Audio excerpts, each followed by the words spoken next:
male and female servants, and I have sent to inform my master to find favor in your eyes.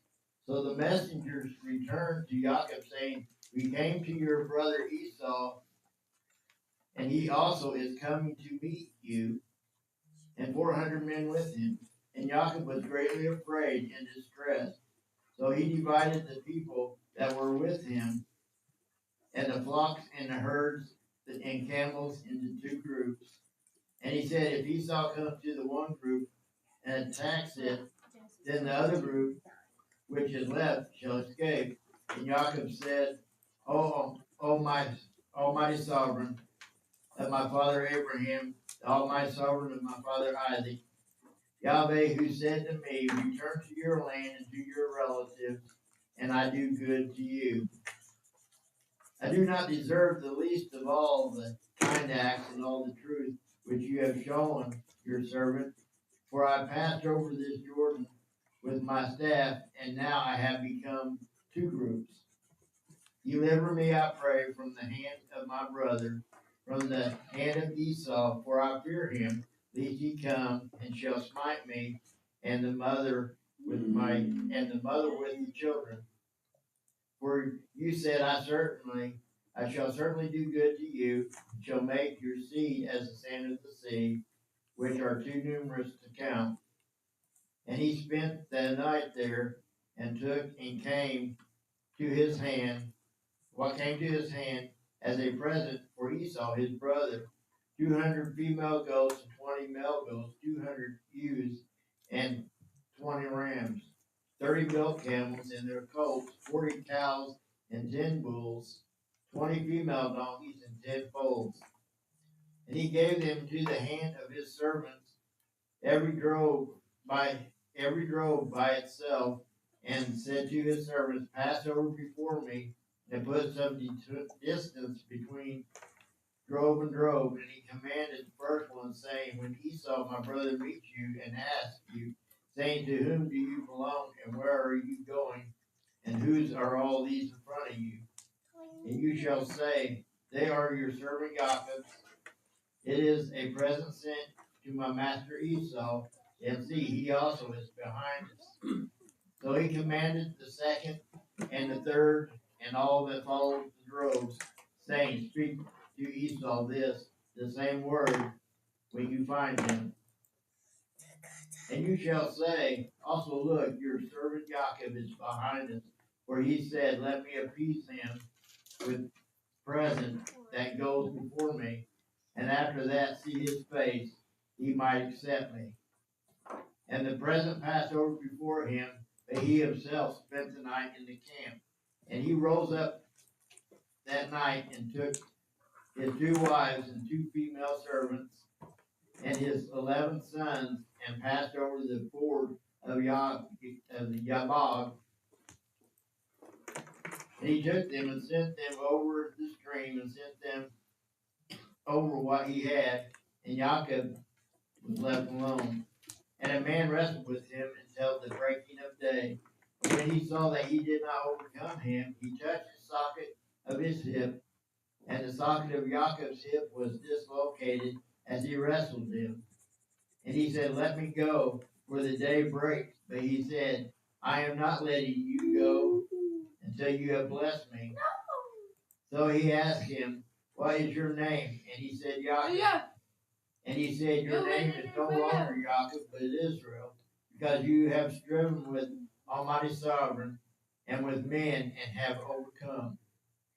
And Jacob asked him, saying, please, let me know your name. And he said, why do you ask about my name? And he blessed him there. And Jacob called the name of the place Peniel, for I have seen Almighty Sovereign face to face, and my life is preserved. And the sun rose on him as he passed over Peniel,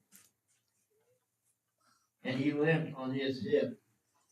That is why the children of Israel to this day do not eat the sinew of the hip that is in the right socket of the thigh, because he touched the socket of the thigh of Jacob in the sinew of his hip. Anyone?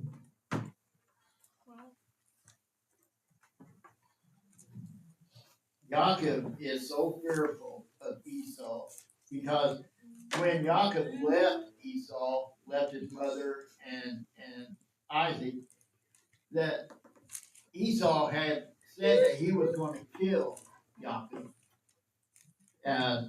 soon after the death of their father. Well, Israel still hasn't died at this point, but he is so fearful to go back in the presence of Esau that he's putting all these gifts before him, trying to ease Esau's anger toward him. So he's just trying to make amends before he even sees his face. Yeah, that's right. He's told them to put distance between all the different flocks. So they're coming up there a little bit at a time, a little bit at a time, a little bit at a time. But he was praying a prayer of repentance as well. Right. Because of all the stuff he did when he was with his father. And then he experienced again that same type of, I don't know, deceit, if you want to call it that, with Laban. So he was praying a prayer of repentance, saying, Father, I don't know if I deserve all of this, but you said you were going to do this for me, and I pray to you about this. And also, he divided his camp into two camps again. That's true. We had the Holy One and the regular camp. Now he's divided his camp into two different pieces. So at least when Esau did attack, he would have someone in his family would survive by doing that. Anyone else?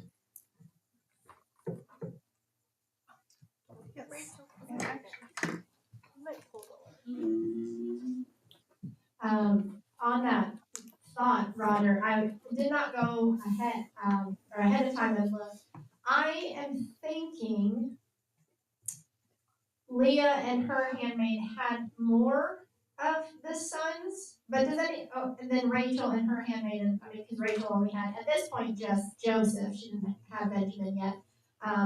But even then, I don't think her handmaiden had as many to counterbalance. But at the end, Yes. do you remember how many is in each? Leah had 6 children. Okay. Each of the handmaids had 2 children apiece, and Rachel had 1 at this point.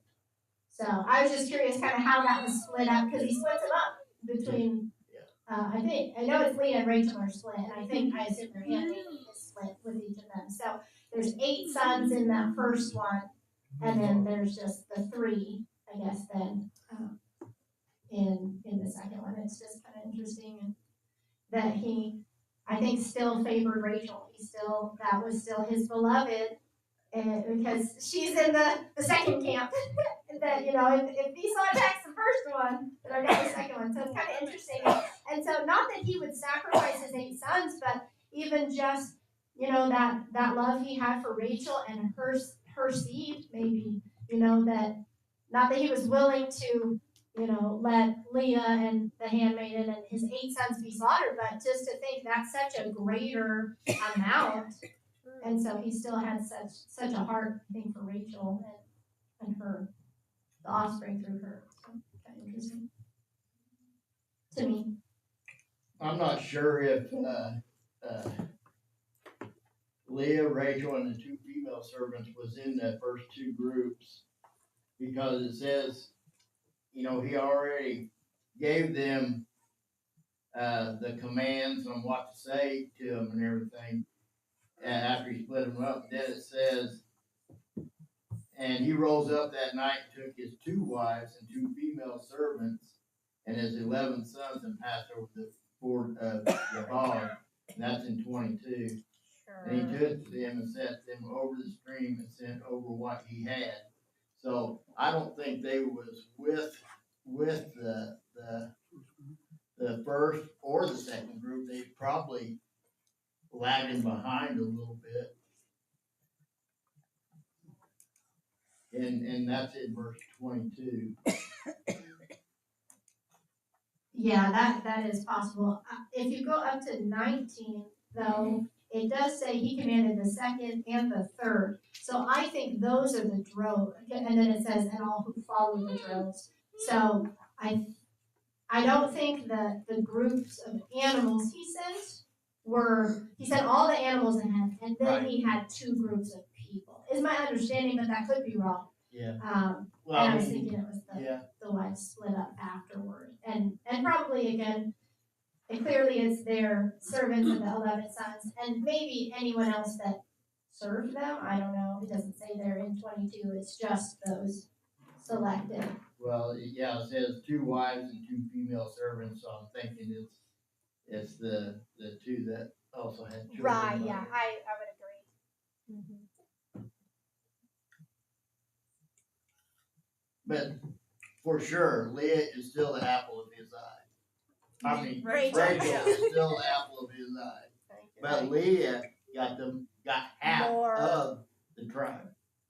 Six sons. Mm-hmm. Just herself. And Dinah. Mm. Yeah. The daughter, the only daughter. 7 children. So you see that the father beforehand knew what was going to happen. He knew that there would be another son born.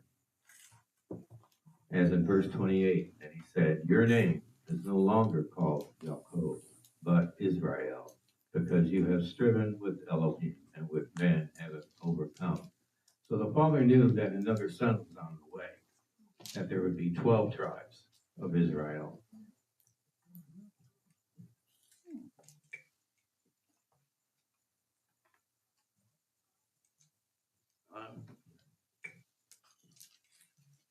Okay, we'll go on to 33. Can I ask a quick question? Sure. Does anyone want to comment in on the angel, or shall we pass it by this study?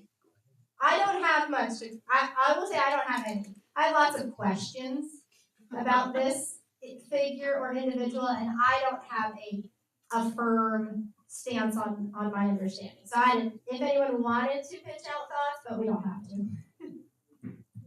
Well, I read somewhere that some people think that it was an angel of Esau that was wrestling with him. Oh, I've never heard. I haven't ever heard that one. I never heard that either until I read a couple places that there's that thought being put forward. But to me, I think it was just a messenger, an angel of the Father, who was wrestling with him. Mm-hmm. Especially having that authority to change his name. Right. It would have been an angel or messenger as high up in the rankings, in the hierarchy of that. Yeah. And we will read that. Oops. Sorry. And we'll read that later today. I don't know my notes. Okay.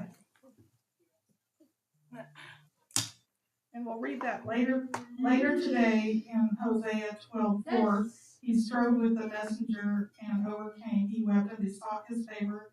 He found him at Bethel, and there he spoke to us. And like it could be a high ranking. Why do they put a big M and a little m sometimes? How do they know? It's an assumption. Yeah. By the authors. Their best guess, I guess. They have a I don't know. Yeah.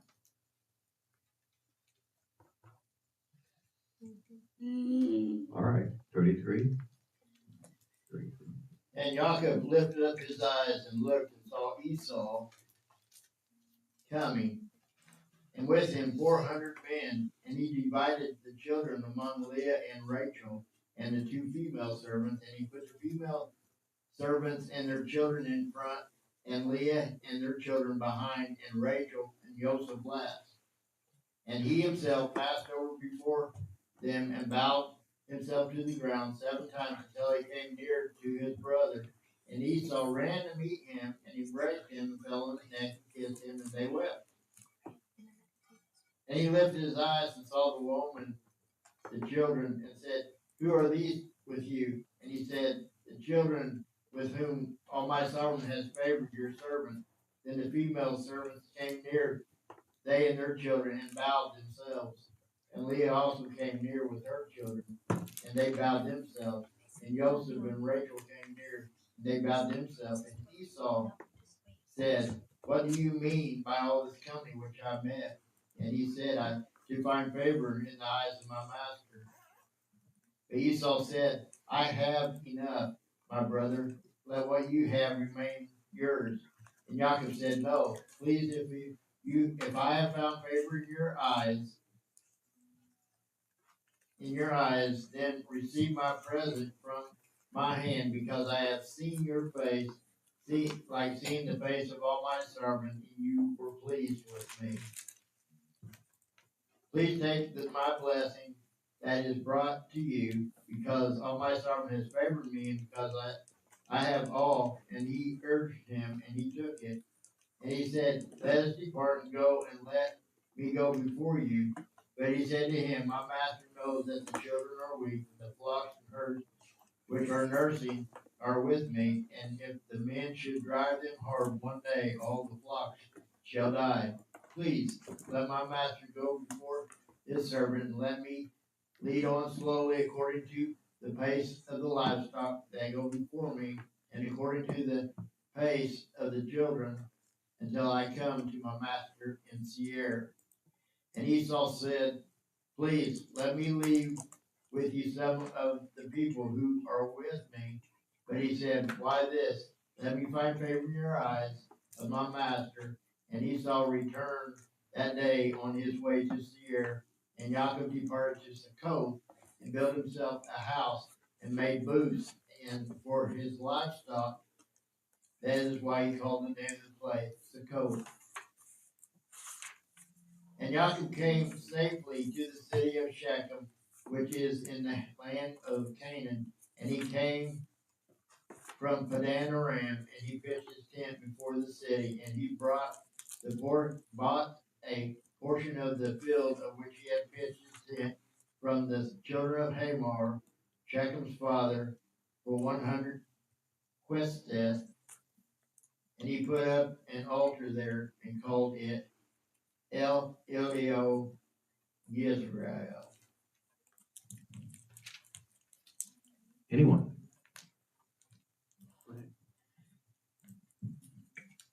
In verse 10, and Jacob said, no, please, if I have found favor in your eyes, then receive my present and my hand, because I have seen your face like seeing the face of all my servants, and you were pleased with me. So if we back up a little bit and said that Esau said in verse 8, what do you mean by all the company which I had? And he said, to find favor in the eyes of my master. And Esau says, I have enough, my brother. Let what you have remain with yours. So Jacob is urging him to take this gift from him, because if Esau takes his gifts, then he cannot come back on to Jacob about anything, because it's kind of like a vow. If I take this gift, that is a vow that I will not harm you. So so that's Jacob's concern, that Esau is going to turn on him and wipe him out. So It's like he said, Esau said, let some of my men go with you. But yeah, later. Yeah. And then he said, Jacob was like, I don't think so. Let me just kind of follow along with my flock very slowly, because if they go any faster in what they have been, they'll die. So he doesn't come right out and say, oh, I'm not going to go to Mount Seir with you. right. I'm going to do something a little bit different here. I'm going to kind of slow this thing down. I'm not going to come out and directly confront you with this. I'm just going to, and I'll make my way to another place. And they called it Succoth. Well, Esau went out to Mount Seir, so he put distance between them. Yeah, and that gift he's giving him is kind of like, almost like a payback for the birthright he took from Esau. But he wasn't in no hurry to go get back to Seir. He stopped and built himself a house. Yep. Go ahead. Well, it sounds to me like, as afraid as he was all through this of Esau, because like you said, he acted like he thought he was going to attack him or take advantage whatever. And yet he tells him he's gonna meet him at Seir, but then it's like he deceives him and goes someplace else. And doesn't even go to Seir where he told his brother he was gonna go, or doesn't go, or goes there however long afterwards and shows up. And that sounds like for somebody that he's so afraid of, why would you take the chance and do something that sounds deceitful? Well, that's true, but you know, in the back of his mind, back of Jacob's mind, he knows that at some point in time, Esau's gonna come after him, no matter what. So he is just trying to alleviate that situation as long as he can, trying to prevent that from happening. Fear. Is there another word for Mount Seir? Is there like Mount Nebo or something like that? You know, Craig? I'm not sure if there's another name for Mount Seir, there might be. But you know that is the kingdom of the Edomites. Mount Seir is the kingdom of the Edomites. So. Yes. So that's something I was looking at this week because I was curious. Because on a map, and I think Craig and Mary are looking, and I've looked in the back of mine, and you can kind of see on that one, it's far on the wall, but I'm going to go over there actually. All right. Because this was really curious to me this week, because Jacob's coming from, it's not even on the map, it's like way up here. He's coming from the north from Haran, way up here, and he's coming down, and so this is like the land given to the tribes later. And Edom is down in the south. And so he's coming down, and we know the story of the messenger and the wrestling is at Beth El, which is like here in the middle. So he's still traveling down. And then his Hebron is here, so a little bit more south is where Isaac is settled. But to me, he's going down thinking he's going to meet Esau, but that's even more south than where Isaac is. Like if he was going back to the land of his fathers, he'd be stopping before he got to Esau. And he wouldn't be going, I mean, Seir's down here somewhere in Edom, in this south area. So I posed the question out to a group that is more studied in like apocryphal books and such to see if there's any other account of this, like if maybe Esau had a dream or the father spoke to him to go move and meet Jacob too, and so they met closer to like Bethel or there in the middle, because again, to me, if Jacob's going down back to Hebron where Isaac is, he wouldn't get all the way to Edom. Like that's more south. And even if he says, so then I didn't even think about that in that Mary was bringing up in verse 14, until I come to my master in Seir. So then he either is planning or deceiving, maybe, I think he's trying to get some time, is my understanding too. But still, like, until I come down to your family in the south, or your land in the south, and then I didn't look ahead to see if there is any time. I don't think he goes down there, kind of like Mary's saying.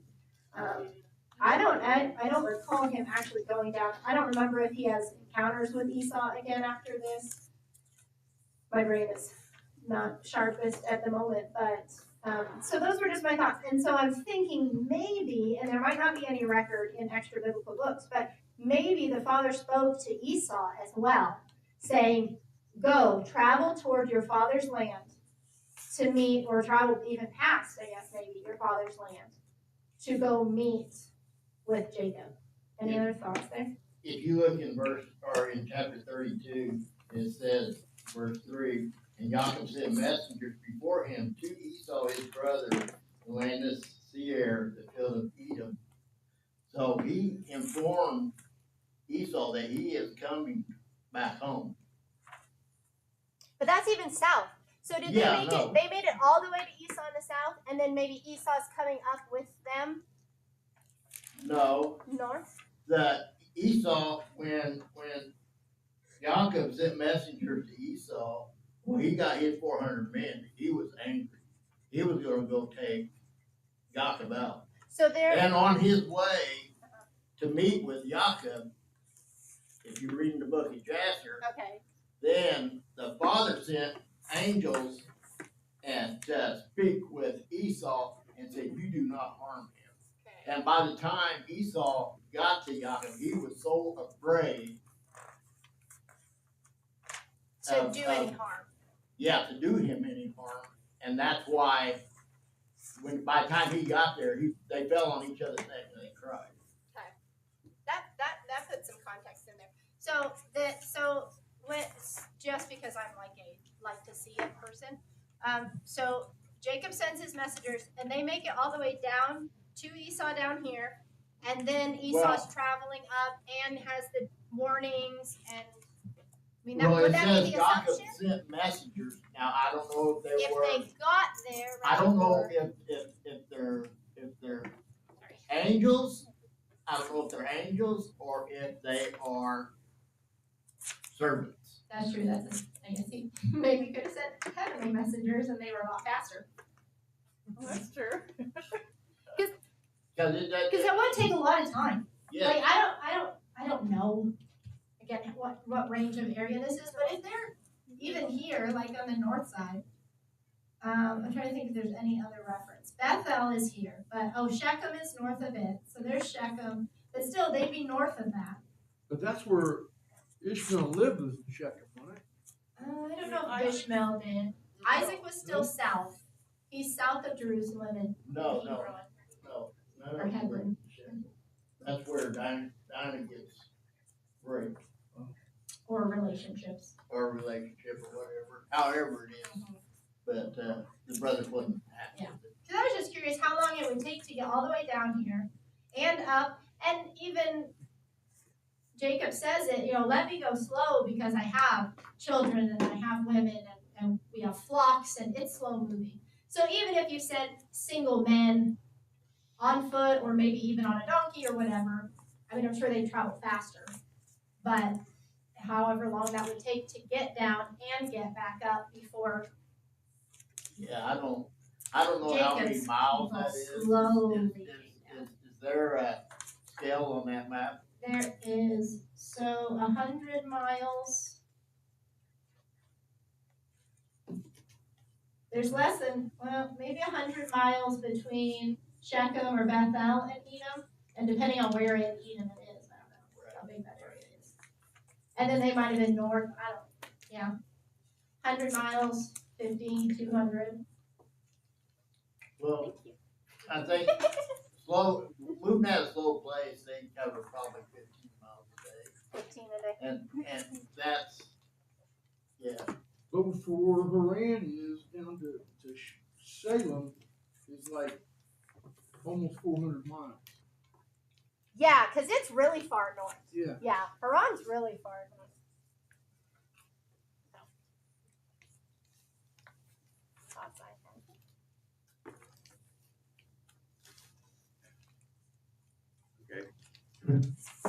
So I'm looking at some information here. It says Mount Seir is the ancient and biblical name for a mountainous region stretching between the Dead Sea and the Gulf of Aqaba in the northwestern region of Edom and southeast of the kingdom of Judah.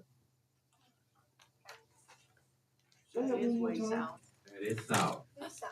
But it could have been a stretch too. I mean, if it's talking about that whole. You say it's right close to the Salt Sea? Dead Sea. Between the Dead Sea and the Gulf of Aqaba. Who saw the movement? Lawrence of Arabia, Aqaba. Remember that?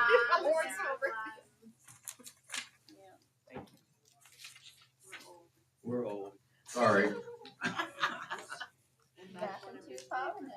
One of my favorite movies. It's called the Salt Sea. So are we on 34 now? We're on my And you've law. gotta Yeah, remember well, too, 34.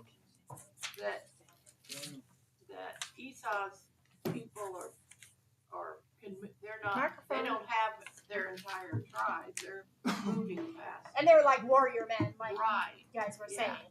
They're fast moving. yeah, they're hunting him down. Until he got there. Then they were like, oh. The angels came up and said, you're not doing this. That is amazing. Chapter 34. And Dinah, the daughter of Leah, whom she bore to Jacob, went out to see the daughters of the land. And Shechem, son of Hamor, the Hivite, prince of the land, saw her and took her and lay with her and humbled her. And his being clung to Dinah, as the daughter of Jacob, and he loved the girl and spoke kindly to the girl. And Shechem spoke to his father Hamor, saying, take this girl from me for a wife. And Jacob heard that he had defiled Dinah his daughter. Now his sons were with his livestock in the field, and Jacob kept silent until they came. And Hamor, the father of Shechem, went out to Jacob to speak with him. And the sons of Jacob came in from the field when they heard it, and the men were grieved and very wroth, because he had done the senseless deed in Israel by lying with Jacob's daughter, which should not be done. And Hamor spoke with them, saying, my son Shechem's being longs for your daughter. Please give her to him for a wife. And intermarry with us, give us your daughters, and take our daughters for yourselves. And dwell with us, and let the land be before you, dwell and move about in it, and have possessions in it. And Shechem said to her father and her brothers, let me find favor in your eyes, and whatever you say to me, I give. Ask of me the bride price, and give ever so high, and I give according to what you say to me, but give me the girl for a wife. But the sons of Jacob answered Shechem and Hamor, his brother, and spoke with deceit, because he had defiled Dinah, their sister. And they said to them, we are not able to do this, master, to give our sister to one of the uncircumcised, for that would be a reproach to us. Only on this would we agree to you. If you become as we are, to have every male of you circumcised, then we shall give our daughters to you, and take daughters to us, and we shall dwell with you, and shall become one people. But if you do not listen to us and be circumcised, we shall take our daughter and go. And the words pleased Hamor and Shechem, Hamor's son. And the young men did not delay to do this, because he delighted in Jacob's daughter, so he was more respected than all the household of his father. And Hamor and Shechem, his son, came to the gate of the city, and spoke with the men of the city, saying, these men are at peace with us, so let us dwell in the land and move about it. And see, the land is large enough for them. Let us take their daughters for us for wives, and let us give them our daughters. Only on this would the men agree to dwell with us, to be one people, if every male among us is circumcised as they are circumcised. Their herds and their possessions and all their beasts, should they not be ours? Only let us agree with them, and let them dwell with us. And all who went out of the gate of his city listened to Hamor and Shechem his son. Every male was circumcised, and all who went out of the gate of the city. And it came to be on the third day, when they were in pain, the two of the sons of Jacob, Shimon and Levi, Dinah's brother, each took the sword and came boldly upon the city, and killed all the males. And they killed Hamor and Shechem his son with the edge of the sword, and took Dinah from Shechem's house and went out. The sons of Jacob came upon the slain and plundered the city because they had defiled their sister. They took their flocks and their herds and their donkeys, that which was in the city and that which was in the field, and all their wealth, and all their little ones and their wives they took captive, and they plundered all that was in the houses. And Jacob said to Shimon and Levi, you have troubled me by making me a stench among the inhabitants of the land, among the Canaanites and Perizzites, and I am few in number. They shall gather themselves against me, and shall smite me, and I shall be destroyed, my household and I. But they said, should we treat our sister like a whore? Anyone?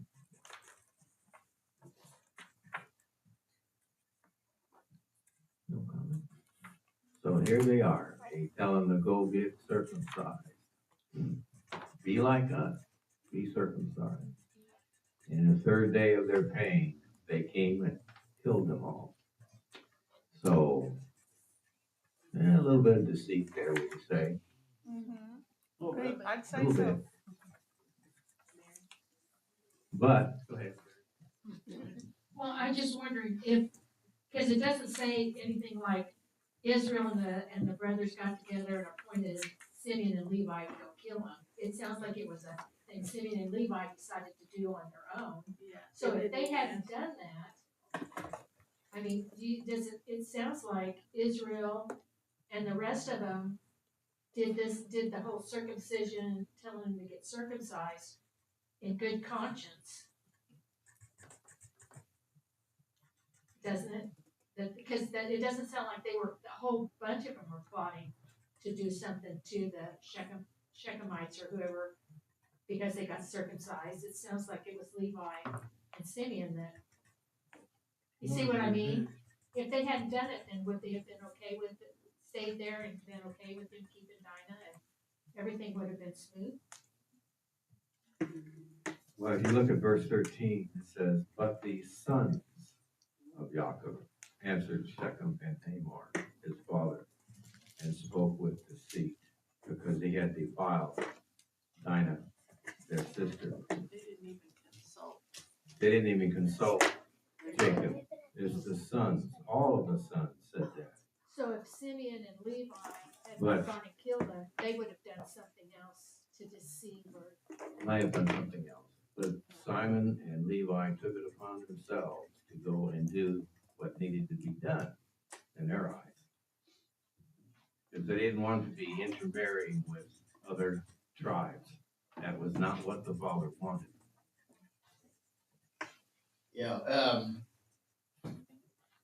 Jacob knew from his mom and dad, Isaac and Rachel, or Rebecca, that they did not want them intermarrying with the Canaanite population or those in Canaan, because that's why they sent him away to Laban's house. And they did not. They told him, our life will be useless if you marry a Canaanite or somebody from this Canaan land. So he knew that they wasn't supposed to intermarry. So I don't know what the father would have done if Shimon and Levi hadn't went in and killed all the males. Because they would have, because they made commitment to one another to intermarry. And that wasn't in the father's plan. But Shimon and Levi both lost land grants because of this. What did you say they did what? They lost land grants when they crossed over the Jordan. Lane. When they divided Yeah, the land. They They divided divided up it. the land. Right, so they got less. Up to the, They got that. time, Levi's were priests. They did not inherit anything. Then Shimeon, they didn't get land either. They got cities within the tribe of Judah. And then after after the tribes were divided, the 10 and the 2, well then somehow the Levites were kicked out of the northern land, and then the Shimeon's tribe, they went northward and joined the northern tribes. So that's how they became part of the northern tribes. And then the 2 southern tribes was Judah and Benjamin.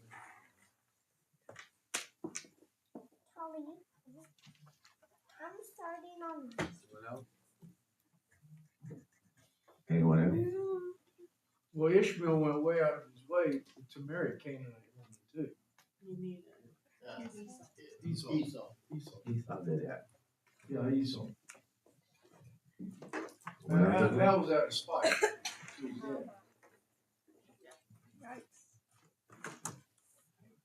verse 35, or chapter 35. And Almighty Sovereign said to Yaakov, arise, go up to Bethel, and dwell there, and make an altar there to Almighty Sovereign, who appeared to you when you fled from the face of Esau, your brother. And Yaakov said to his household, and to all who were with him, put away your 4 mighty ones that are among you, and cleanse yourselves, and change your garments. And let us arise, go to Bethel, and let me make there an altar to Almighty Sovereign, who answered me in the day of my distress, and has been with me in the way which I have gone. So they gave Yaakov all the 4 mighty ones which were in their hands, and all their earrings, and which were in their ears. And Yaakov hid them under the terebinth tree, which was near Shechem. And they departed, and the fear of Almighty Sovereign was upon the cities that were all around them, and they did not pursue the sons of Yaakov. And Yaakov came to Luz, that is Bethel, which is in the land of Canaan, and he and all the people who were with him. And he built there an altar and called the place El Bethel, because there Almighty Sovereign appeared to him when he fled from the face of his brother. And Deborah, Rivka's nurse, died, and she was buried below Bethel under the terebinth tree. So the name of it was called Alon Bakuth. And Almighty Sovereign appeared to Yaakov again, and he came from Padan Aram and blessed him. And Almighty Sovereign said to him, your name is Yaakov. Your name is no longer called Yaakov, but Israel is your name. So he called his name Israel. And Almighty Sovereign said to him, I am Almighty Sovereign, El Shaddai. Bear fruit and increase. A nation and a company of nations will be from you, and sovereigns come from your body. And the land which I gave Abraham and Isaac, I give you, and to your seed after you, I give this land. And Almighty Sovereign went up from him in the place where he had spoke with him, and Yaakov took up his standing column in the place where he had spoken to him, a monument of stone, and he poured a drink offering on it, and he poured oil on it. And Yaakov called the name of that place where Almighty Sovereign spoke with him, Bethel. And they departed from Bethel, and it came to be, when there was but a little distance to go to Ephrath, that Rachel began to give birth, and had great difficulty giving birth. And it came to be, as she was having great difficulty giving birth, that the midwife said to her, do not fear, for it is another son for you. And it came to be, as her life was going out, for she died, that she called his name Ben-Oni, but his father called him Benjamin. So Rachel died and was buried on the way to Ephrath, that is Bethlehem. And Yaakov put up a standing column on her grave, which is a monument of Rachel's grave to this day. And Israel departed and pitched his tent beyond the tower of Eder, And it came to be, when Israel dwelt in the land, that Reuben went and lay with Bilhah, his father's concubine, and Israel heard about it. Now the sons of Jacob were 12. The sons of Leah were Reuben, Jacob's firstborn, Shimon, and Levi, Yehuda, Yishkar, and Zebulun. And the sons of Rachel were Joseph and Benjamin. And the sons of Bilhah, Rachel's female servant, were Dan and Naphtali. And the sons of Zilpah, Leah's female servant, were Gad and Asher. And the sons of Jacob, who were born to him in Padan Aram. And Jacob came to his father Isaac at Mamre of Kirjath Arba, that is Hebron, where Abraham and Isaac had dwelt. The days of Isaac were 180 years. So Isaac breathed his last and died, and was gathered to his people, aged and satisfied of days. And his sons Esau and Jacob buried him. I'd like to say something about Isaac. He lived 180 years. Only so everyone around. Thank you.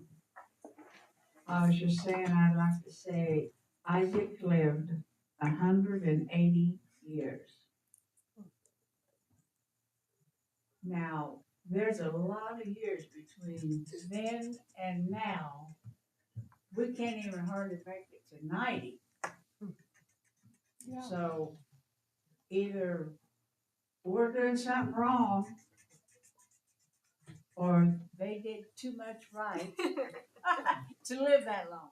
Who'd want to live that long if your body deteriorates like ours? Yeah, that's a good point. Well, I'll never make that long. I don't know any of us will. No, that's a long time to live.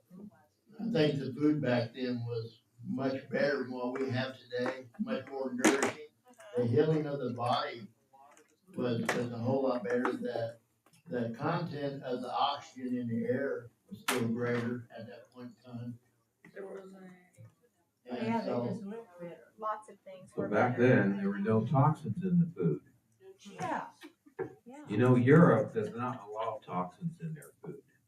They do not allow GMOs. They have a lot more restrictions. They're a lot more nutritious food there. Whereas in here, the United States, anything goes. Do whatever. Spray them with this, spray them with that. gotta kill us off somewhere. That's correct. That's the goal. Correct. Any other comments? Any other comments on 35?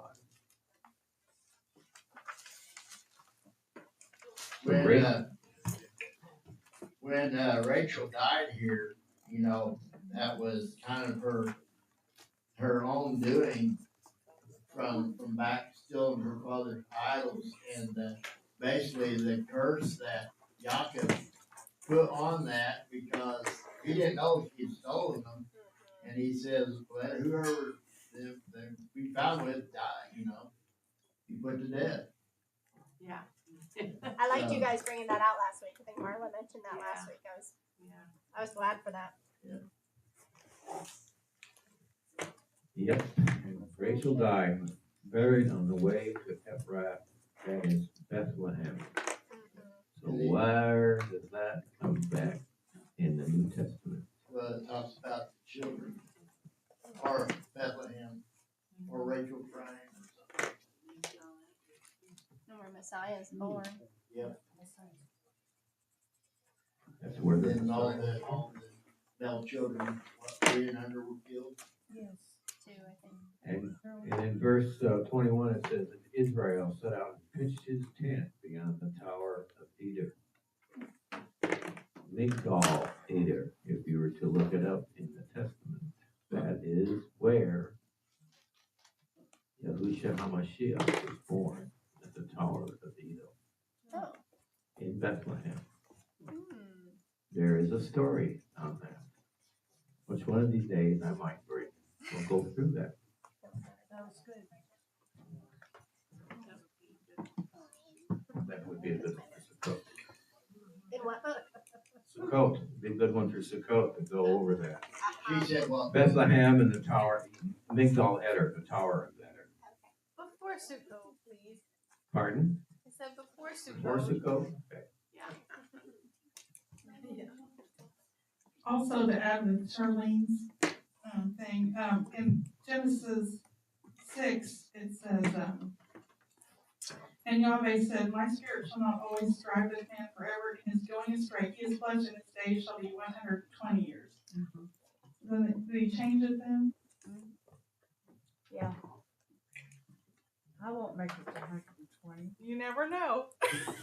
I'll be doing, making another 5 years. Any more comments on 35? Yahweh holds Yes. your days. He's already said. So I have a couple. Try to be quick now. So I first off in verse 10, I see this as the second witness for Jacob's name change. If I remember correctly, and I didn't note it when we were going back this time, but if I remember correctly, there's two witnesses when Abram's name is changed to Abraham. Could you try again? I'm sorry, my child. Oh, there's that button.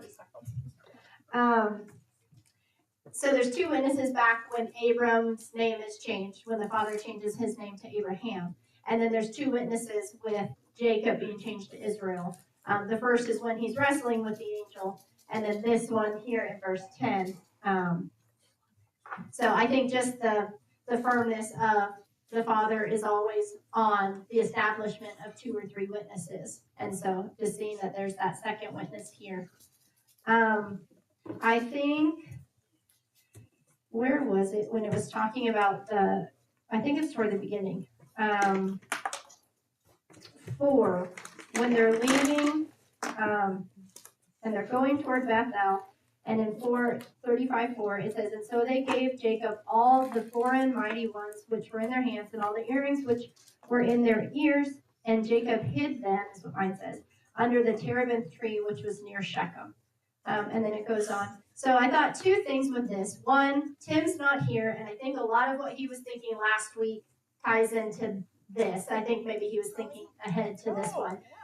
He was thinking about idols and burying, and so I think we addressed some of it back then, but I think this is probably where he was or a lot of the information he was trying to recall was Jacob burying the idols there outside, or which is near Shechem, and then Deborah, who dies, and it says that she is buried under the terebinth tree. They're below Bethel, and then we brought up Rachel, I think, last week, and kind of clarified some stuff of just how this addresses her death and her burial too. So maybe I think it's interesting in that verse 4, though, that I don't know who was still in Jacob's people that still had foreign mighty ones, you would think, or idols. And it just brings to mind maybe still how different Jacob and Abraham were. I mean, you had Abraham, you had all his men that were just like, it sounds like gung-ho for the father. They all were circumcised the day that instruction was given. There were a lot of men that he had in his camp that seemed to follow him and the father like wholeheartedly. And then here, you apparently in Jacob's camp still have people with their idols. And so finally, and however long, I don't know if these were people that were just recently taken in. I guess maybe this is people from Shechem. Maybe it's the booty that they got. The booty, yeah, I guess that's true. Yeah, the booty from the thing there. Or and you got to remember when Jacob left Laban that he had many servants with him, and we don't know where them servants came from. And we don't know their background, and they might have had false idols too with some of them. But I think that a lot of these false idols did come from the plundering Shechem That makes And, sense. they're just grabbing the gold. They're not thinking idols, but, they're seeing them as gold or silver or whatever.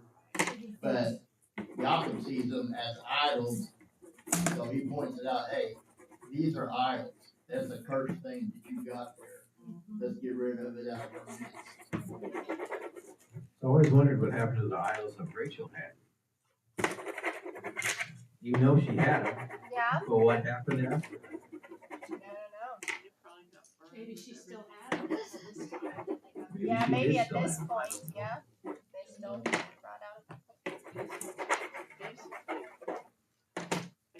The thing that she stole, Was the head. it was a head, like a shrunken head. And Oh. you would kill Can you like use- the firstborn. Do you of mind, your Marla? Just for us on this side. I know, it's rough. I'm sorry. Thank you. Okay, so that particular thing that she stole was that is a shrunken head that is the head of your enemy's oldest child or something like that. And they would shrink the head and put some coin in the mouth, and then you could ask it questions. That's why it was a divination, because it could, tell you, give you answers, supposedly. Right. But Where'd Yeah. you get that? Where'd you Yeah, read that? sir. Yeah, sir. That's a Jasher, that's Jasher, yeah. That's exactly what it was. It wasn't a wood or a golden, it was So is this where all creepy, the, disgusting stuff. so this is where in all those native movies, African movies or whatever, you see the people with all, and you see the people with all the shrunken heads, is that where that comes from? I don't know, Yeah. but yeah, I guess, Africa's not that far from where we're talking about, actually, so, I don't know, I really couldn't say, but that is, Jasher does talk about how that is made. Because, so it wasn't just a statue or something, it was actually, it was some demonic stuff.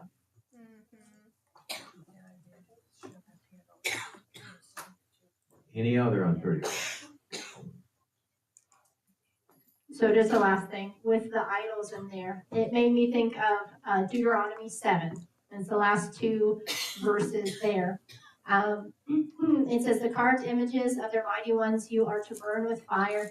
Do not covet the silver or gold that is on them, nor take it for yourselves, lest you be snared by it, for it is an abomination to Yahweh your Elohim. And do not bring an abomination into your house, lest you be accursed like it. Utterly loathe it and utterly hate it, for it is accursed. So Jacob finally taking that stand and saying, this got to be out of my house. We're clearing all of this. And he told them to change their garments too. Yeah. What verse Even was that. So that was Deuteronomy 7, Okay. 25, and 26.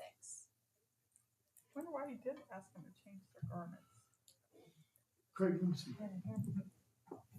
I think a time of cleansing, a time of. Hey, Rachel, I got a question for you. Uh-huh. You were talking about, like in 35:10 and 32:28.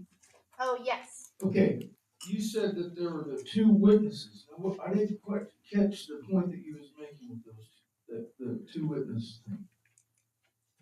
So not as a witness, as a person, like in Revelation, two witnesses, not that idea, but that there's two attestings, there's two declarations of his name being changed. And so when we read even, so the way that I study the scriptures, I mean, why we probably have 40,000 denominations is because a lot of times one scripture, one witness is taken and made a theology out of it. And there's a lot of things, to me personally, a lot of Paul that is good, that's good instruction, but we also know he's speaking to a certain group. He's speaking in a letter that we only have one side of. There's lots of things that a lot of people will take something, one witness, where there's not other times it's stated, not other supports for it scripturally, and they'll make a doctrine out of it, or they'll make a denomination, or they'll make a theology out of it, when it might be good instruction, but it's not per se. Maybe I like to have more than one witness, at least for what I stand by. Again, it might be a good thing to do, that's great, but I'm not going to go tell someone it's sin, or it's wrong, or we have to do it, or etc., or it is the Father's words, if there's not those multiple witnesses, is at least in my understanding. So this is just two accounts where it was told him, your name is no longer Jacob, it is Israel. So Hey, Rachel, would you say that Deuteronomy 25 something? Deuteronomy 7, 25 and 26.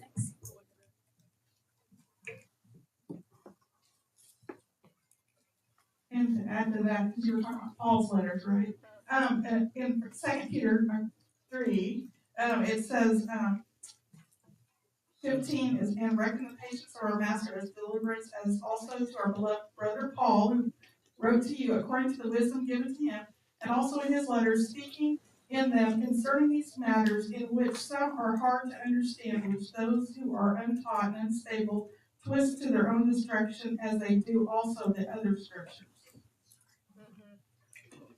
And that's funny that he's saying that, because they were looked at as untaught.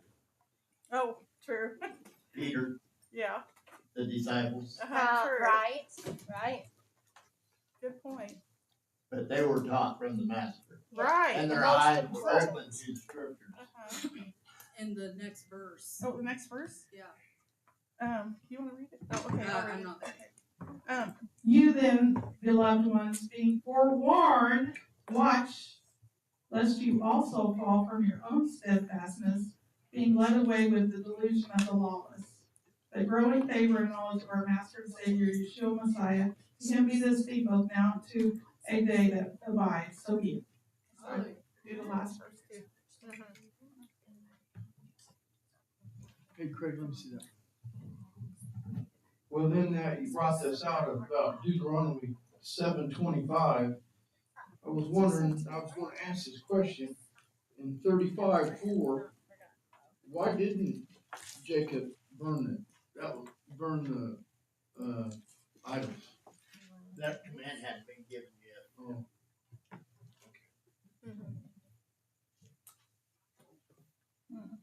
So he probably did what he felt was right with them, yeah. and at least just left them. Got him out of his house. Right. 36? This is the genealogy of Esau, who is Edom. Esau took his wives from the daughters of Canaan, Adah, daughter of Elon, the Hittite, and Oholibamah, the daughter of Anna, the daughter of Zeboim, the Hivite. And Basemath, Yishmael's daughter, sister of Nebai, and Adah bore Eliphaz to Esau, and Basemath bore Reuel, and Oholibamah bore Yush, and Yalam, and Korah. These were the sons of Esau who were born to him in the land of Canaan. And Esau took his wives and his sons and his daughters, and all his being of his household, and the herds of all his beasts, and all his possessions which he had gained in the land of Canaan, and went to the land away from the presence of his brother Jacob, where their possessions were too great for them to dwell together, and the land of their sojournings could not support them because of their herds. So Esau dwelt in Mount Seir. Esau is Edom. And this is the genealogy of Esau, the father of the Edomites, in Mount Seir. These are the names of Esau's son, Eliphaz, son of Adah, wife of Esau, and Reuel, son of Basemath, wife of Esau. And the sons of Eliphaz were Tamar, Omar, Zepho, Gatam, and Quenez.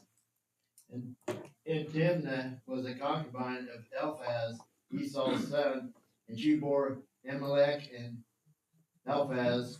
These were the sons of Ada, Esau's wife. These were the sons of Raul, Nathan, Zerah, Shema,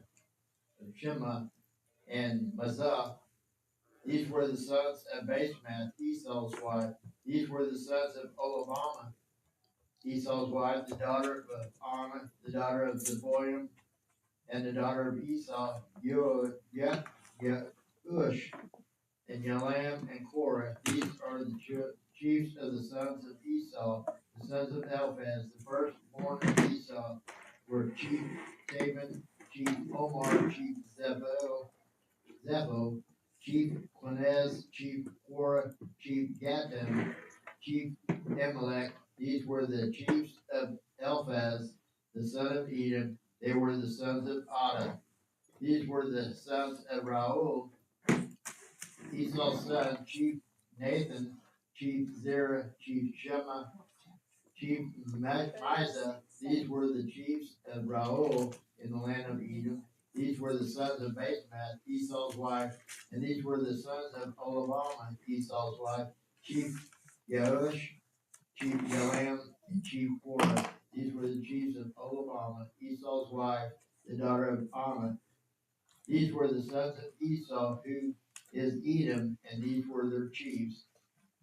These were the sons of Seir, the Horite, who inherited the land, Lotan, and Shabal, and Zeboim, or Zebon, and Anna, and Dishon, Etzer, Dishan, and these were the chiefs of the Horites, the sons of Seir, in the land of Edom, and the sons of Lotan, and Hori, and Hemam.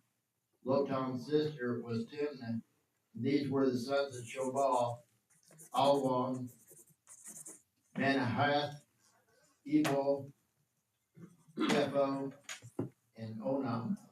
These were the sons of Zeboim, both Anah, Ayah, and Anah.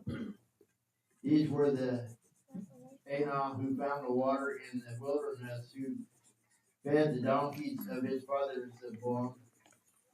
These were the children of Anna, Dishon, and Olivama, the daughter of Anna. These were the sons of Dishon, Himdan, Ishban, Yethran, and Yiran. These were the sons of Etzer, Bilhan, Sawam, Aquan. These were the sons of Dishon, Uz, and Aram. These were the chiefs of the Horites, Chief Lotan, Chief Shobal, Chief Zebulun, Chief Anna, Chief Dishon, Chief Etzer, Chief Ishhan, and these were the chiefs of the Horites, according to the chiefs of the land of Seir, and these were the sovereigns who reigned in the land of Edom, before any sovereign reigned over the children of Israel. And Bela, the son of Ur, reigned in Edom, and the name of the city was Dinabah. And Bela died, and Yobab, son of Zerah of Botzram, who reigned in his place. Yobab died, and Husham of the land of the Timnites reigned in his place. And Husham died, and Hadad, son of Bedad, who smote Midian in the field of Moab, reigned in his place. And the name of the city was Awith. And Hadad died, and Shimlah of Mezerquah reigned in his place. And Shimlah died, and Shaul of Rehoboth by the river reigned in his place. And Shaul died, and Baal Hanan, son of Akbar, reigned in his place. And Baal Hanan, son of Akbar, died, and Hadar reigned in his place. And the name of the city was Pau, and his wife's name was Mehetabel, the daughter of Metred, the daughter of Mezahab. And these were the names of the chiefs of Esau according to their clans and their places, by the names of the chief Timnah, chief Alwa, chief Yetta, chief Olamama, chief Elam, chief Anan, chief Quinez, chief Teman, chief Mibster, chief Medel, chief Aram. These were the chiefs of Edom according to their dwelling places in the land of their possessions. Esau was the father of the Edomites.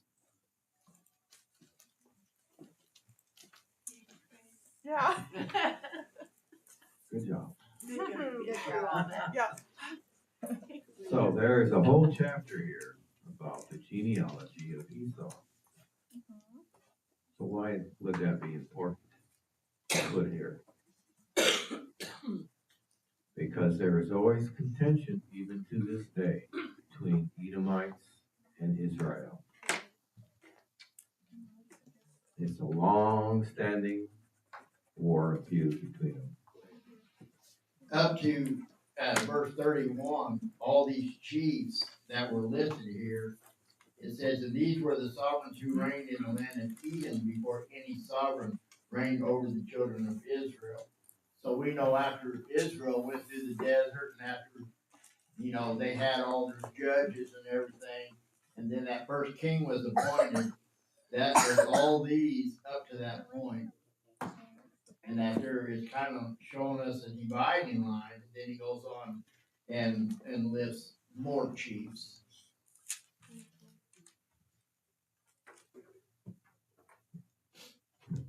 Any other comments on 36? Go ahead.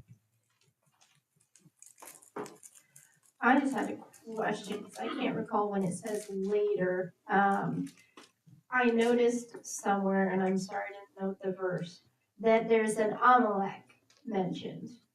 Oh, here we go. At least 16. It's one of the chiefs, Chief Amalek.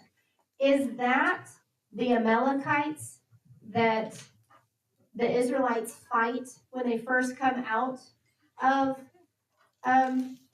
Egypt, when Moses' arms are raised for the winning? And do we know, or does it say, I can't remember if it says then, like who it backtracks back to where they were, because we know that there are instructions to not war against the Edomites, right? Right. Or am I incorrect in my memory?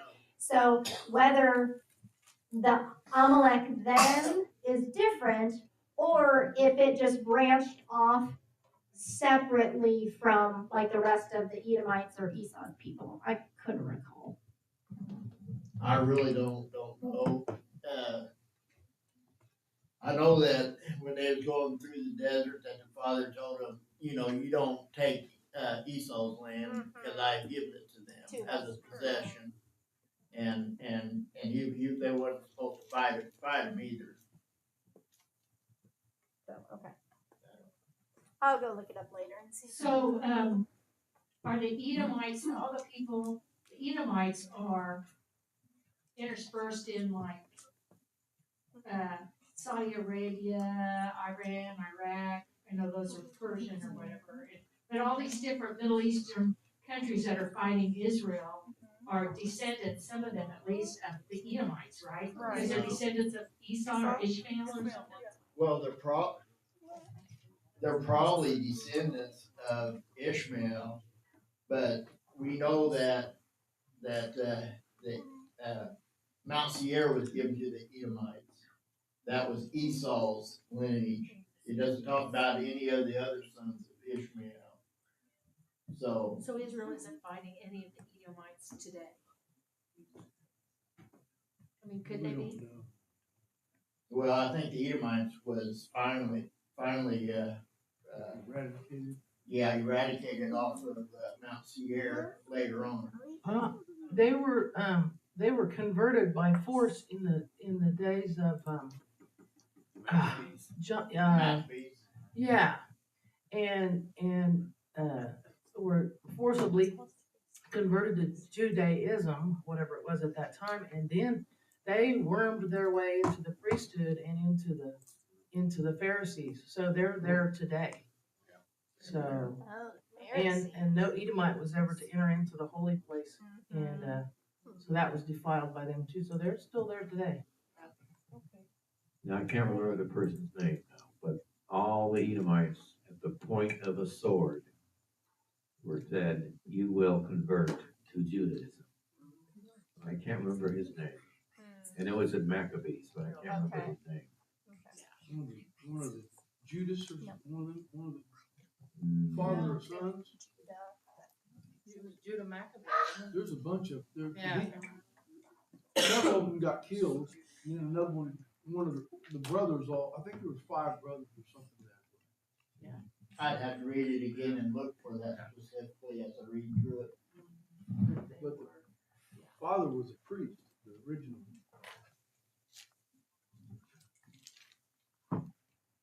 Okay, any other comments? We'll go on to Hosea, chapter 11.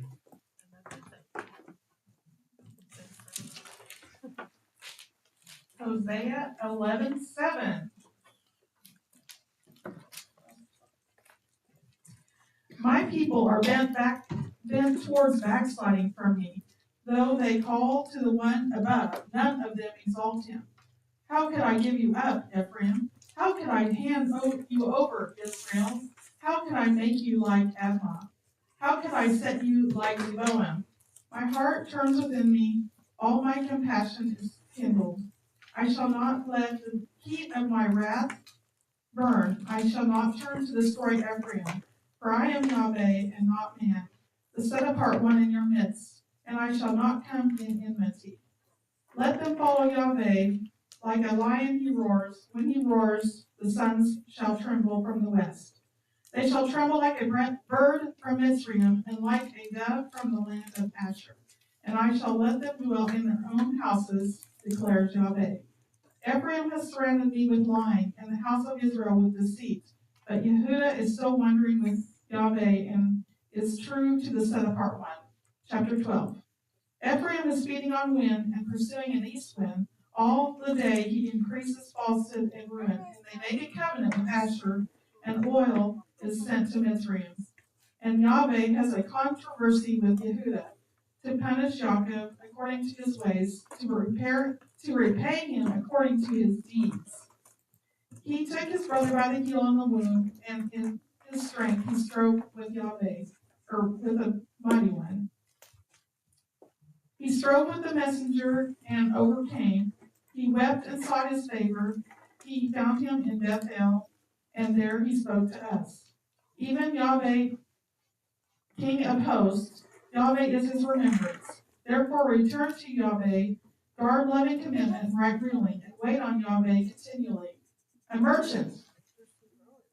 In his hand are scales of deceit. He loved to oppress. And Ephraim says, indeed, I have become rich. I have found wealth for myself. In all my labors they shall find in me no crookedness that is sin. But I am Yahweh, your king, since the land of Mitzrayim. Again, I shall make you dwell in tents as in the days of the appointed time. And I have spoken to the prophets and have increased visions, and through the prophets I gave parables. Is Gilad wicked? Certainly, they have been false. In Gilgal, they have slaughtered bulls. Also, their slaughter places are as heaps on a plowed field. And when Jacob fled to the country of Aram, Israel searched for a wife, and for a wife he kept watch.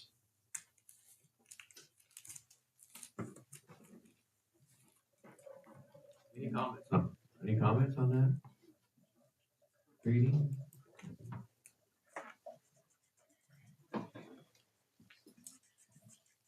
Only thing I could, was looking at was 3-4, where he took his brother by the heel and in his strength he strove with Elohim.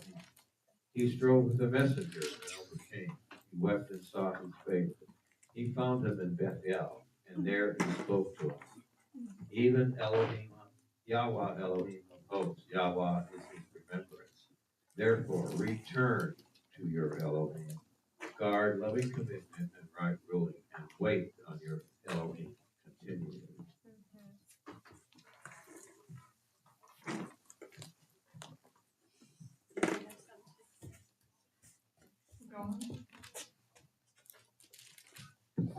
Obadiah. The vision of Obadiah. This is what the Master Yahweh said concerning Edom. We have heard a report from Yahweh, and a messenger has been sent among the nations, saying, Arise, and let us rise up against her for battle. See, I have made you small among the nations. You are greatly despised. The pride of your heart has deceived you, you who dwell in the clefts of the rock, whose dwelling is high, who say in your heart, Who shall bring me down to the ground? Though you rise high as the eagle, and though you set your nest among the stars, from there I shall bring you down, declares Yahweh. If thieves came to you, if robbers by night, how ruined you would have been. Would they not steal till they had enough? If grape gatherers had come to you, would they not leave gleanings? How Esau shall be searched out, his hidden treasure shall be sought out. All your allies shall send you forth to the border. Your friends shall deceive you and overpower you. They make your bread a snare under you, without you discerning it. In that day, declares Yahweh, I shall destroy the wise men from Edom, and discernment from the mountains of Esau. And your mighty men shall be discouraged, O Teman, so that everyone from the mountains of Esau is cut off by killing. Because of your violence against your brother Jacob, let shame cover you, and you shall be cut off forever.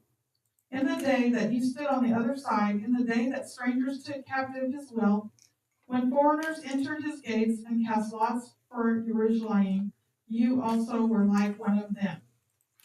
And you should not have looked on your brother's day in the day of his estrangement, nor rejoice over the children of Yehuda in the day of their destruction, nor made your mouth great in the day of your distress, nor have entered the gate of my people in the day of their calamity, nor looked down on their evil in the day of their calamity, nor have seized their wealth in the day of their calamity, nor have stood at the parting of the way to cut off his fugitives, nor handed over his survivors in the day of distress.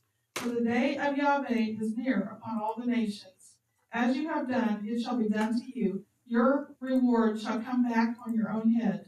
For as you have drunk on my set-apart mountain, so do all the nations drink continually. And they shall drink and shall swallow, and they shall be as though they had never been. But on Mount Zion there shall be an escape, and they shall be set apart, and the house of Jacob shall possess their possessions, and the house of Jacob shall be a fire, and the house of Joseph a flame, but the house of Esau for stubble. And they shall burn among them, and they shall consume them, so that no survivor is left of the house of Esau. For Yahweh has spoken. And they shall possess the south with the mountains of Esau, and low country with the Philistines. And they shall possess the fields of Ephraim, and the fields of Shamaron, and Benjamin with Gilad. And the exiles of this host of the children of Israel possess that of the Canaanites, as far as Zarephath. And the exiles of Jerusalem, who are in Sepharad, possess the cities of the south. And the Savior shall come to Mount Zion to judge the mountains of Esau, and the reign shall belong to Yahweh.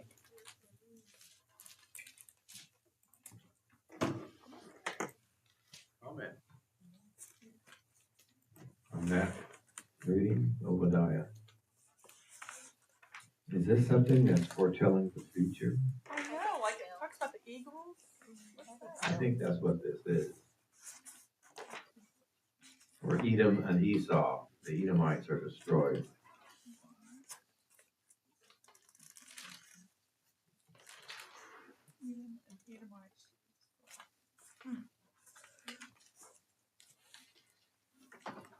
Okay, any comments other than that?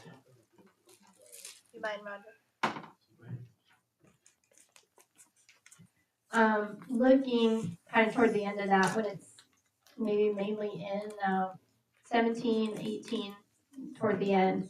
And in 18, when it says, so that no survivor is left of the house of Esau, that I think that is probably still future prophecy, but also that, to me, reading a lot of these and a lot of the commandments, there's a lot of people out there today, groups, movement, whatever, that are very staunch on the physicalness of these people, people that I've run into and talked with over Facebook or whatnot.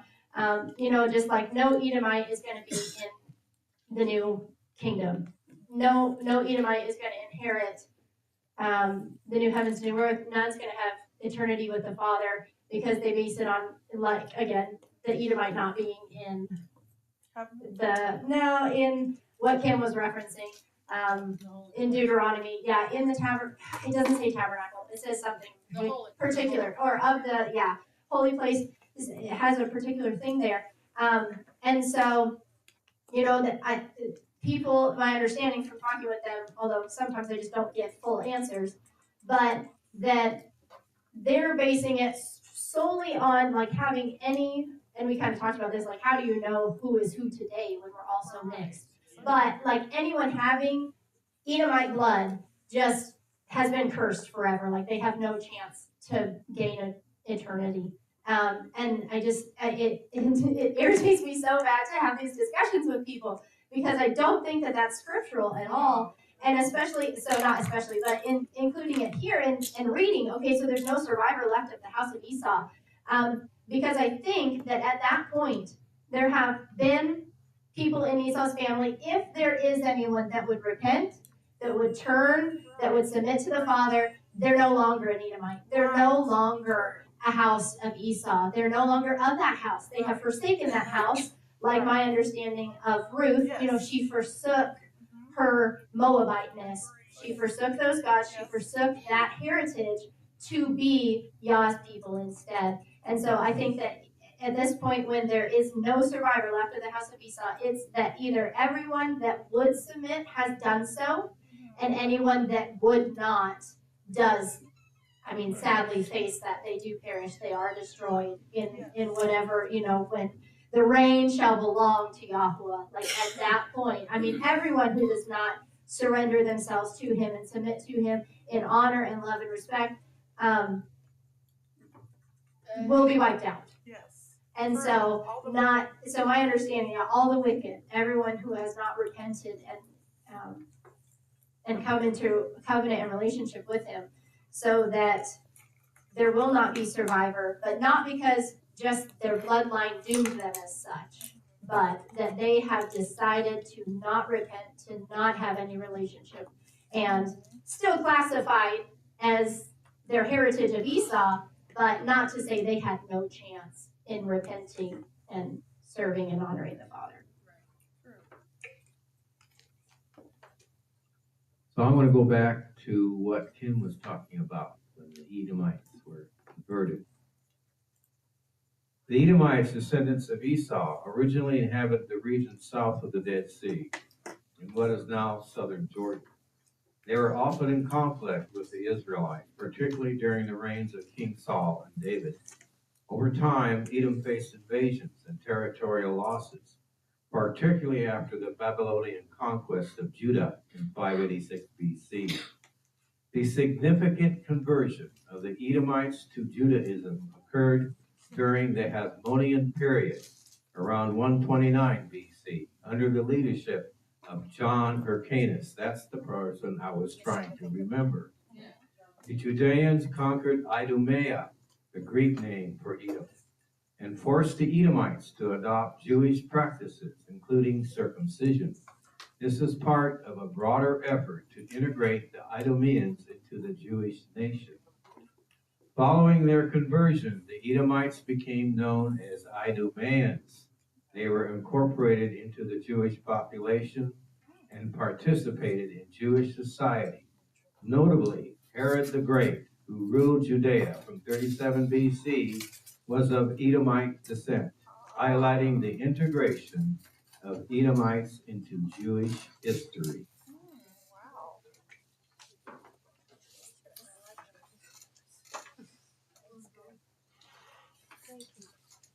taking that was a good, or is that? It maybe was not? not. Really. Hair goes back. So now you have descendants of Esau in the Jewish population. Which could cause dissent. Right. Strife, which has caused strife. Because there are Torah following Hey, dude. Jewish people. There are those. Okay. Hebrews.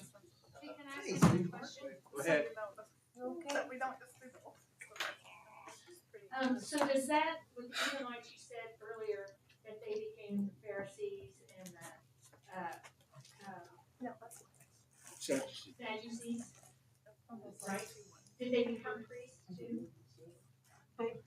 Did they infiltrate the priesthood? Because I know in one of those extracurricular books, it talks about how that's why the sacrifices become the cause desolation of the altar or the, like they talk about at the end time, the Antichrist is going to do this. That the Edomites or whatever, they went in and they took the priesthood and all the true Levi priests were exiled out and they ended up at Qumran and some kind of thing like that. That was the Zedekiah, wasn't it? Huh? Wasn't that the Zadok priesthood that wound up out there? Yeah, that was exiled and they ended up, and supposedly they were in Qumran and they're the ones that did Dead Sea Scrolls and stuff and John the Baptist came Well, out the of that. Essenes were in Qumran, but I don't know if they were associated with the Pharisees or Sadducees. No, I'm they not weren't. sure about that. Pretty much hated him. Yeah. And a lot of them, from what I gathered, fought. They fought them. Yeah, like politicians. The Pharisees were associated with the synagogues during that time. The Sadducees were a priestly class that worshipped in the temple until it was destroyed in 70 AD. And after that, the Sadducees disappeared, more or less. And the Pharisees took over with their right. Yeah, whatever they were trying to, all the laws of man.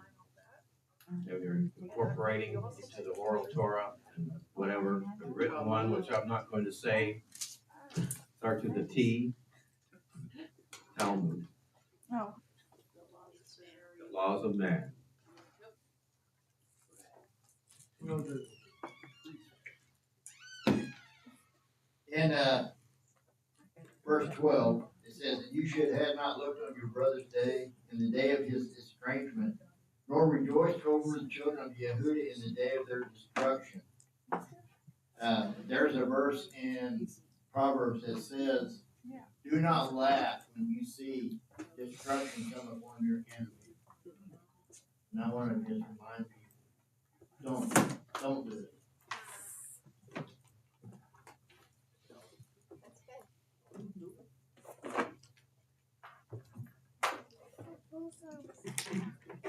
Okay, we've gone to Hebrews 11.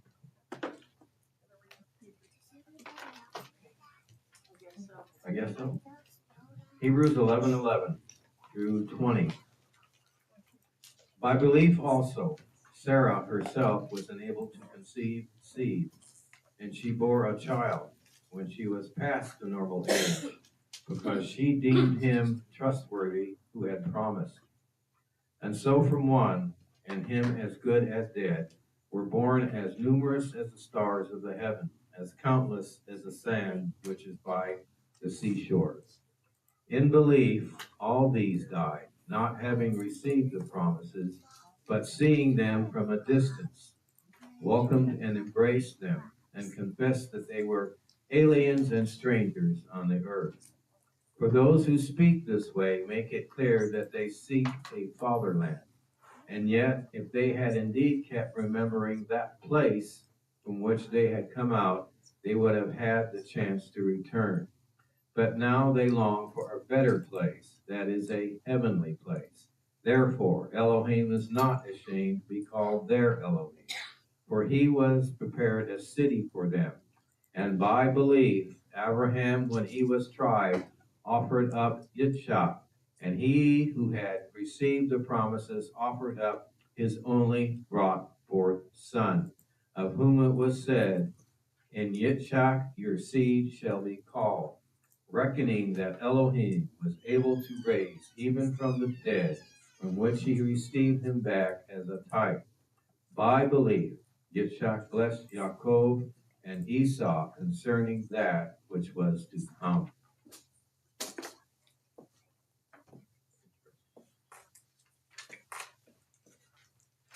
You remember when Abraham said back in Genesis, when he was going to sacrifice his son, that it did not occur because the messenger came and said, don't stay your hand, do not kill him.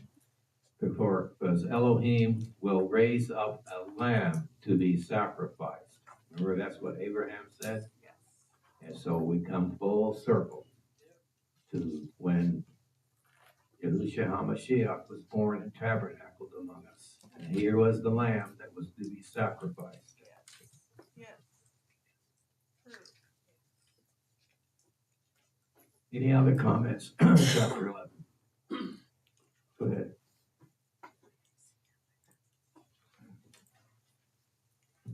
What you just talked about come out of verse 17. But in verse 20 it says, but by belief Isaac blessed Jacob and Esau concerning that which was to come. I mean, it wasn't his intention to do it like this, but the father had his hand in it, and that's where Jacob deceived Isaac to get that blessing, and so he got the right blessing, and so did Esau in doing this. Right. Anyone else? Any other comments? The battery's going dead on this thing. I just think we need to remember in verse 18 of whom it is said, in Yitzhak your seed shall be called. When the Muslims think it is their prophet came through Ishmael, and that we just need to remember so we can answer where that's at. It's even in the New Testament, which is also from Genesis 21:12. It just repeats it. I mean, that's where in Yitzhak, your seed shall be called, or Isaac.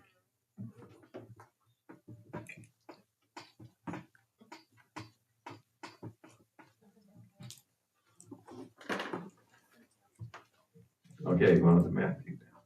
Anyone else? Get there. So,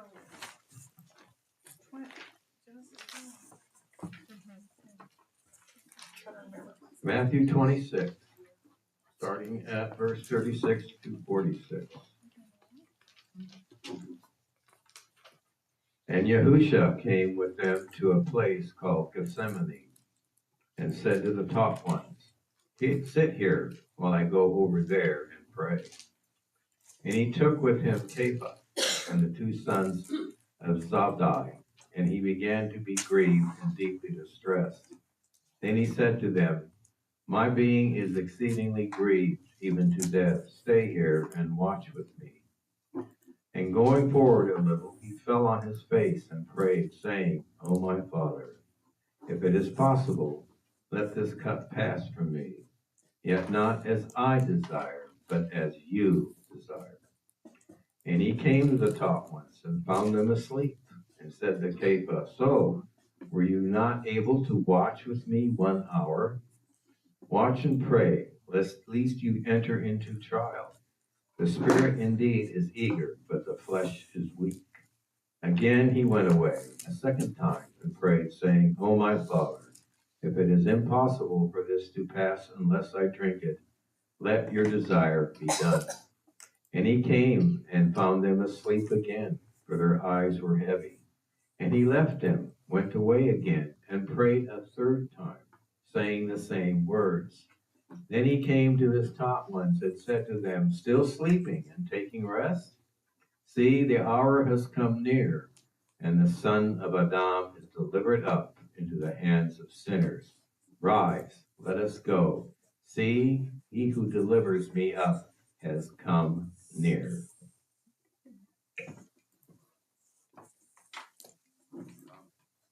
Comments on that one? Go ahead. How often is it that the Father wants us to pray and we are just sleeping? Right. And this past week has been, I don't know, I've had some real sleepless nights. But, you know, and I'm thinking, Father, why do you want, are you waking me up? If you're waking me up, give me something to pray about. What do you want me to pray about? What is it that you want me to do? And I just wrestle, toss and turn, try to pray in the Spirit, just, it don't come, it just, and it's not that I'm sleepy, because I'm wide awake. And so, you know, but how many times does the Father try to get our attention, wake us up in the middle of the night, get us to pray for something He wants us to do? Yeah. We're just sleeping. Important.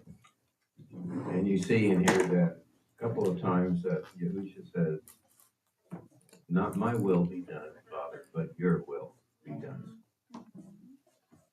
That's what it should always be. Right. Your will be done, Father. Sometimes I'll end my prayer like that, you know, and I'm thinking, you know, I'm just praying, and I say, but not my will, your will, Father. And I'm thinking, why did I just talk? Why did I just say anything when ultimately all I want is your will? Why did I even need to say anything? You know? You're conversing with the Father. Yeah. I knew that too. Well, I'm conversing, but you know. Right. You're pouring out your heart to I him. know He it. wants to know your He heart. wants to- I know. He You wants know, to I hear you. always think I'm wrong. It's like, but it's still your will. But Yeah, I know. stop that. I know what you